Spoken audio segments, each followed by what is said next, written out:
Love our first guest. She's here. She's back. She's been working to designate Antifa as a terrorist organization for 2 years, but Congress has yet to pass her bill. Let's get into it with Congresswoman Marjorie Taylor Greene. Welcome, Congresswoman. Well, you have a little bit of time on your hands with the government being shut down. You look terrific. But tell us about this, especially with what's going on in Portland and whatnot, Antifa. You brought a bill that designate Antifa terrorists. Trump seemed to want to sign that. What happened? How did it break down? Well, yes, I actually introduced that bill, Eric. Thank you for bringing it up, to designate Antifa as a domestic terrorist organization, which I believe they are. Clearly, President Trump agrees with that, and so do many Americans. I introduced that bill several years ago, and it has yet to see the light of day on the House floor receiving a vote. I think this is an easy one for Republicans to vote yes on, but again, it hasn't made it. It hasn't been scheduled. Well, why not, though, MTG? Why not? Is it Mike Johnson just refuses to be, because is it controversial? I just don't get. You have the House, you have the Senate. You have this for another year and 2 months or so. Why not make the best of it and get a bunch of this stuff signed while you can? Well, that's the logical thinking there, Eric, but I'm not sure how leadership comes up with which bills should receive a vote and which don't, and why many bills never make it. I think it's pretty simple. I think we ought to go on what we campaign on and what we promise the American people. We've known Antifa to be a domestic terrorist organization as early as President Trump's first presidency, 2017, 2018. We clearly saw them as a domestic terrorist organization during BLM, and now they're back. They're literally anarchists attacking our government and attacking ICE. So I think this is a no-brainer. However, the government is shut down, and the Speaker refuses to bring the House back in session, so there's no bills making it to the floor for votes right now. So Antifa, there's in the U.S. Code, I think it's U.S. Code 18, Section 111, says you cannot impede officers or employees of certain agencies in the government, which means you could be arresting these people. You could be arresting for criminal activity these people. Why don't we just enforce the law and get these thugs off the streets? They're burning, and let's talk about burning flags. They're burning flags, which you also want to, and Trump wants to make a crime as well. Where's the whole, here's the problem. We love you. I love you. You're great for the American people. We come on here and we talk about all these things that really piss us off, and you guys are doing the work to make sure it's fixed, and then somehow it just never gets passed, or we don't see the perp walks. Tell us what the holdup is. Well, Eric, I'm one of those people that ran for Congress because I was angry at Republicans. Republicans actually never govern like they campaign, and I think that's a very serious issue, and it needs to be talked about more. And a lot of these problems can be solved, and Republicans have that opportunity right now. We have the White House, the House, and the Senate, and I can't answer as to why our party doesn't do that, but it is a huge frustration among the base, and it's a growing problem, which we may lose support going into the midterms because we aren't delivering on these promises that we constantly make. And I've been very vocal about it. I'm going to continue to be vocal about it because I have a business approach to my job. I think that the American people are our customer. We should view them that way, and they deserve the best service. It should be customer service. And but I hope to continue to have these conversations, calling out Republicans because we actually need to deliver what we promise. So why doesn't he? I just I don't want to put you in a bad spot with the leader of your caucus, Mike Johnson, but why doesn't the Speaker bring this to a vote? You're going to pass these things, and then it'll go to the Senate, and the Senate will pass these things. But is there some sort of backdoor cloakroom dealings that he's making with Democrats not to bring these things to a vote? I have no idea on that.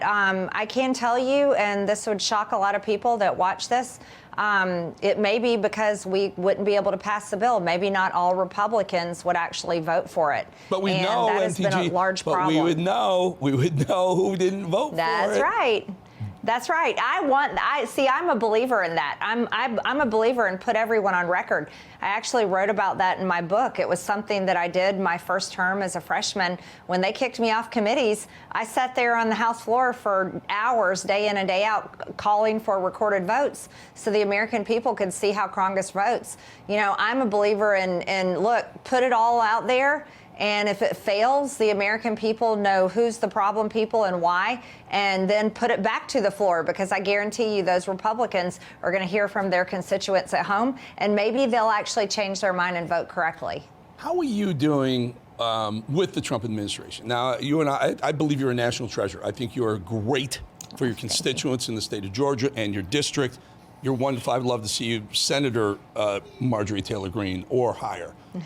That said, recently people have said maybe is there any sort of pushback with the Trump administration? What's going on there? Let's clear the air a little bit. Mm-hmm. Is it that these ideas that you have are getting to the president, but they're not getting actually legislated? Well, you know, here's where I stand. I've always been an unapologetic Trump supporter. I was one of the very few that stood with him after January 6th, fought for him all over the country and helped him get reelected, spent millions of dollars out of my own campaign to do that. And I've also supported many great Republicans getting elected as well. But I'm not a, let's see, what's the right way to say it? I'm not a slave, and I am independent-minded. I work for my district. That's who elected me. I got elected on my own without the Trump endorsement back in 2020. And at times, I disagree with the Trump administration. And guess what, Eric? I'm allowed to do that. I'm an American. I'm allowed to have my own opinion. And I am... Most importantly, Eric, I'm supposed to represent my district. That's my job title. I also serve in Congress. That's the legislative branch. It's not the executive branch. I'm not an employee of the president. So I can support President Trump and disagree with him or his administration at times. And I think that's totally okay. I think it's a healthier conservative party when we have people like you who are we're able to say, you know, Mr. President, I support you, I believe in you, which I do from this side, from the media side of this, but there are certain things I don't agree. In your willingness to do that doesn't go unnoticed, and I'm sure it doesn't go unnoticed in the White House as well. But do you get pushback? And do you get the advisors say, hey, MTG, you know, can you do us a favor on this one? But I want your voice out there. I think Trump's a better president with conservative people who back him, who say, maybe not this one, Mr. President. You know, just tell us about that. Yes, thank you. Yeah, I'll give you one example, and I'm probably got another one that I just created for myself yesterday. But on the Epstein files, I've unapologetically stood with women and victims of rape, especially these women. They said they were raped at 14 years old by Jeffrey Epstein. And they've talked about a lot of other people being responsible for this. And, you know, I've stood with these women and said, look, all the files need to come out. And I received unbelievable blowback and pressure from the White House, pushing me to get off Thomas Massey's discharge petition, which I absolutely refuse to do. I'm not coming off that discharge petition, and I'm not going to stop supporting women who were raped. I'm going to stand with these women and any woman, and especially children that are victims of sexual abuse of any kind. I think that's the right thing to do. It's absolutely common sense. And, you know, that has been shocking to me, and I've seen it as completely unnecessary, and I won't tolerate it. There is no amount of pressure they can put on me to force me to step in line on that, so to speak. And then also, Eric, yesterday I took to social media, and I'm not going to back down on this issue either. Health insurance premiums are out of control. Insurance is out of control in the United States of America. Health insurance, house insurance, car insurance. People can't afford it anymore. And I want Republicans to have a solution, and I'm demanding it. I don't think Democrats should be the one owning this issue, because they want socialized health care, and we're $37 trillion in debt, and we can't afford that. However, the reality is many Americans are families especially are paying $2,000 a month for health insurance premiums with high deductibles, and many of them aren't even using their health insurance. They're just having to pay this payment, and it's unforgivable. And to allow Democrats to have some sort of moral high ground on this issue because they're the only ones talking about it, I think is a major failure from the Republican Party, and I'm not going to stand there and just keep talking the talking points when my own adult children can hardly afford health insurance premiums, when everyone in my district, it's the #1 issue that I hear about day in and day out, not just people on the ACA, but people that have private insurance as well.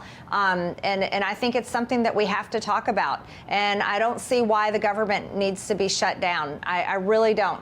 I believe that if Republicans learn to govern and wield power, they can use the nuclear option in the Senate. They can open up the government. We can get back to work for the American people, and Republicans can solve this problem that is a very big problem that we can't ignore. Well, you're doing a great job, and stay true to yourself. That is really refreshing. Instead of other people, you see them kind of flailing around trying to contort themselves into and I agree with everything that the president says, when you can't just agree with everything. It's a fool's game to agree with everything.